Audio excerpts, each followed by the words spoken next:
ஈரோடு மாவட்டம் கோபிச்செட்டிப்பாளையத்தில் உள்ள முன்னாள் அமைச்சர் செங்கோட்டையனை சந்தித்து 400க்கும் மேற்பட்ட அதிமுகவினர் ஆதரவு தெரிவித்து வருகின்றனர்.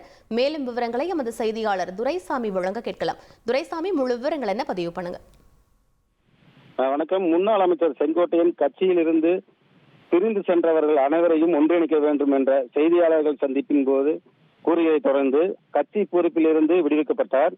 அன்று முதல் கோபிச்செட்டிப்பாளையத்தில் உள்ள அவரது இல்லத்தில் கடந்த ஒரு வார காலத்திற்கு மேலாக பல்வேறு மாவட்டங்களிலிருந்து ஓபிஎஸ் அணியினர், சசிகலா அணியினர் மற்றும் டிடிவி தினகரன் அணியினர் நிர்வாகிகள் அனைவரும் ஒன்று கூடுவோம் என்ற கருத்தை முன்வைத்து செங்கோட்டையன் இல்லத்திற்கு சந்தித்து ஆதரவினை தெரிவித்து வருகின்றனர். இந்நிலையில் அதிமுக கட்சியை சேர்ந்த அத்தானி பேரூராட்சி பகுதியிலிருந்து சுமார் 200க்கும் மேற்பட்ட வாகனங்களில் 400க்கும் மேற்பட்டோர் ஒன்று போடுவோம், ஒன்றிணைவோம் என்று கோஷங்களை எழுப்பி பேரணியாக சென்று அவரது இல்லத்திற்கு வந்தனர். தொடர்ந்து உள்ளே சென்று செங்கோட்டையனருக்கு ஆதரவு தெரிவித்தும் வருகின்றனர். விவரங்களுக்கு நன்றி துரைசாமி. உங்கள் தந்திவன் தொலைக்காட்சியில் தெனாலிராமன் தினமும் மாலை 6 மணிக்கு காண தவறாதீர்கள்.